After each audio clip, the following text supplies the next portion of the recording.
بہت سی چیزیں ایسی ہیں کہ جن کی طرف دھیان بھی نہیں جاتا، ان سے ہم غفلت میں ہیں، اور اس کی وجہ سے جو عبادتوں کے فوائد ہیں وہ بھی زائل ہوتے ہیں۔ ان میں سے ایک میں نے عرض کیا تھا کہ دو چیزیں خاص طور پر پہلے میں ذکر کرنا چاہ رہا تھا، ایک نظر کی حفاظت، ایک زبان کی حفاظت۔ کیونکہ بڑے بڑے نمازی، بڑے بڑے صف اول کے حاضر باش، وہ بھی ان دو چیزوں میں اکثر و بیشتر پھسل جاتے ہیں، نگاہ کے معاملے میں پھسل جاتے ہیں، زبان کے معاملے میں پھسل جاتے ہیں۔ تو یہ نمازیں تو پڑھ لی، لیکن اگر نگاہ غلط رہی، نگاہ کی حفاظت نہ کی، غلط جگہوں پر نگاہ کا استعمال کیا، تو نماز کی جو برکات ہیں، اس کا جو نور ہے وہ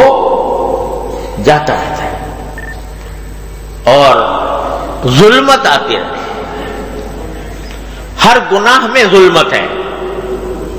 ہر نیکی میں نور ہے، لیکن اگر آدمی نیکیاں بھی کرتا رہے اور گناہ بھی کرتا رہے تو وہ نیکیوں کا جو نور ہونا تھا وہ ظلمت میں تبدیل ہوتا جاتا ہے، اللہ بچائے، وہ تاریکیاں پیدا کرتا ہے۔ تو نظر کا غلط استعمال، نمازیں بھی پڑھ رہے ہیں، صف اول میں پڑھ رہے ہیں اور تکبیر اولیٰ کے ساتھ پڑھ رہے ہیں، اور رمضان میں روزے آتے ہیں تو روزے بھی خوب اہتمام سے رکھتے ہیں، اور کچھ تلاوت کی بھی توفیق ہو جاتی ہے، ذکر کی بھی توفیق ہو جاتی ہے، مگر نگاہ غلط جگہ استعمال ہو رہی ہے، اس کی حفاظت نہیں، اس پر کنٹرول نہیں، اس پر قابو نہیں۔ تو میں اس کی مثال یہ دیا کرتا ہوں، جیسے آج کل ایئر کنڈیشنر ہوتے ہیں نا، اگر کمرے کو ٹھنڈا کرنا ہو تو کیا کرنا ہوتا ہے؟ ایئر کنڈیشنر لگا دیتے ہیں، مگر ایئر کنڈیشنر کا فائدہ اس وقت حاصل ہوگا جبکہ سارے دروازے کھڑکیاں بند کر دو، ہے نا؟ اگر آپ نے ایئر کنڈیشنر کھول دیا اور دروازے کھڑکیاں بھی کھلے ہوئے ہیں، کیا ہوگا؟ ٹھنڈک حاصل ہوگی؟ نہیں ہوگی۔ حالانکہ بیچارے ایئر کنڈیشنر تو اپنا کام کر رہا ہے، وہ پھیلا رہا ہے، ٹھنڈک پھیلا رہا ہے،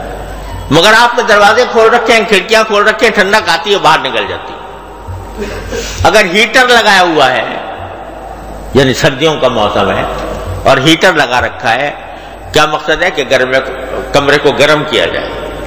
لیکن ہیٹر کو جلا دیا اور وہ بیچارہ اپنا کام پورا کر رہا ہے، آپ نے دروازے کھڑکیاں سارے کھول رکھے ہیں، ہوا پھک پھک آ رہی ہے اندر سے، تو کیا ہوگا؟ اس سے جو گرمی حاصل ہونی تھی وہ حاصل نہیں ہوگی۔ اس کی کوئی کوتاہی نہیں ہے، نہ ایئر کنڈیشنر کی کوتاہی ہے، نہ ہیٹر کی کوتاہی ہے۔ کوتاہی کائے کی ہے؟ دروازے کھڑکیاں کھولنے کی۔ تو اسی طرح جب ہم عبادت کرتے ہیں، نمازیں پڑھتے ہیں، اس سے ایک نور حاصل ہوتا ہے، اس سے اللہ تعالیٰ کا قرب حاصل ہوتا ہے، لیکن جب دروازے کھول دیے آنکھوں کے، یعنی غلط جگہوں پر نگاہوں کا استعمال ہو رہا ہے، دروازے کھول دیے زبان کے کہ غلط استعمال ہو رہی ہے، اور اس کے بعد کیا ہوگا کہ جو نور ادھر سے آ رہا تھا اس نور کو آپ نے آنکھوں سے نکال دیا، زبانوں سے نکال دیا، کان سے نکال دیا، تو جیسے تھے ویسے کے ویسے ہی رہ گئے، نماز کا جو نور تھا وہ حاصل نہ ہوا، ظلمت گناہ کی اس پر غالب آ گئی، اعوذ باللہ سے۔ لہذا زیادہ فکر چاہیے اس بات کی کہ الحمدللہ جو توفیق ہو گئی ہے عبادت کی، اس پر بے شک شکر ہے اور اللہ تعالیٰ کا انعام ہے، لیکن گناہ سے بچائیں اپنے آپ، اور نگاہ کے گناہ سے خاص طور پر، جس میں بہت بڑا فتنہ پھیلا ہوا ہے، آگ لگی ہوئی ہے۔ تو تو اس سے اپنے آپ کو بچاؤ، ورنہ یہ نور جو ہے نکلتا چلا جائے گا، اللہ بچائے۔ اگر فرض کرو کوئی بندہ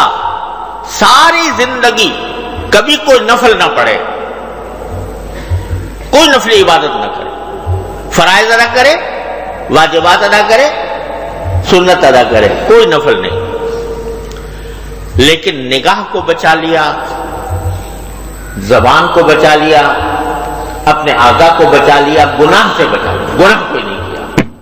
سیدھا جنت میں جائے گا انشاءاللہ۔ اور ایک آدمی ہے جو نفلیں بھی خوب پڑھ رہا ہے، تہجد بھی پڑھتا ہے، اشراق بھی پڑھتا ہے، اور چاش بھی پڑھتا ہے، اوابین بھی پڑھتا ہے، تلاوت بھی کرتا ہے، ذکر بھی کرتا ہے، مگر ساتھ ساتھ گناہ بھی کرتا رہتا ہے۔ وہ گناہ خواہ کیسا ہی ہو، زبان کا ہو، آنکھ کا ہو، معاملات کا ہو، معاشرت کا ہو، اخلاق کا ہو، وہ بھی کرتا رہتا ہے، تو اس کا کیا انجام ہوگا کہ پہلے گناہوں کا خمیازہ بھگتنا پڑے گا، پھر جا کر ثواب ملے گا، پھر جا کر ثواب ملے گا ان عبادتوں کا جو انجام دی۔ لہذا جو ہے یہ میں نظر کی بات کر رہا تھا، پھر سوچا تھا کہ زبان کے بارے میں عرض کروں گا، لیکن اب وقت ختم ہو رہا ہے۔ تو آج کا سبق جو ہے وہ یہ ہے، جو میں اللہ تعالیٰ مجھے بھی توفیق دے، آپ کو بھی توفیق عطا فرمائے۔ آج کا سبق یہ ہے کہ جتنی فکر نماز پڑھنے کی ہے اور روزے رکھنے کی ہے، اتنی ہی فکر کرو گناہوں سے بچنے کی، اور خاص طور سے جو دو کھڑکیاں کھلی ہوئی ہیں، ایک آنکھ اور ایک زبان، اس کو قابو میں کرو، اس کو اللہ تعالیٰ کی مرضی کے تابع کرو، اور اللہ تعالیٰ مجھے بھی توفیق عطا فرمائے، آپ کو بھی توفیق عطا فرمائے کہ یہ عزم لے کر اٹھیں کہ انشاءاللہ اب آئندہ کبھی نگاہ غلط جگہ نہیں اٹھے گی، خواہ کتنا بھی دل مچل رہا ہو، اور زبان سے کوئی غلط بات نہیں نکلے گی، نہ جھوٹ نکلے گا، نہ غیبت نکلے گی، نہ بہتان نکلے گا، اور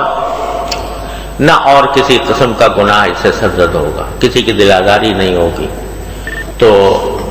یہ ارادہ لے کے نکلو اور اللہ تعالیٰ سے دعا کرو کہ یا اللہ ایسے ماحول میں ہم رہ رہے ہیں جہاں نگاہوں کو پناہ نہیں ملتی، مجلسیں ایسی ہوتی ہیں کہ ان میں غیبتیں ہوتی رہتی ہیں، ہم بھی مبتلا ہو جاتے ہیں، اے اللہ ہماری اس سے حفاظت فرما۔ یہ دعا کرتے رہو تو انشاءاللہ رفتہ رفتہ اللہ تبارک و تعالیٰ اپنے فضل و کرم سے صحیح راستے پر ڈال دیں گے۔ وصلی اللہ تعالیٰ علی خیر خلقہ سیدنا مولانا محمد کما صلیت علی ابراہیم وعلی آل ابراہیم انک حمید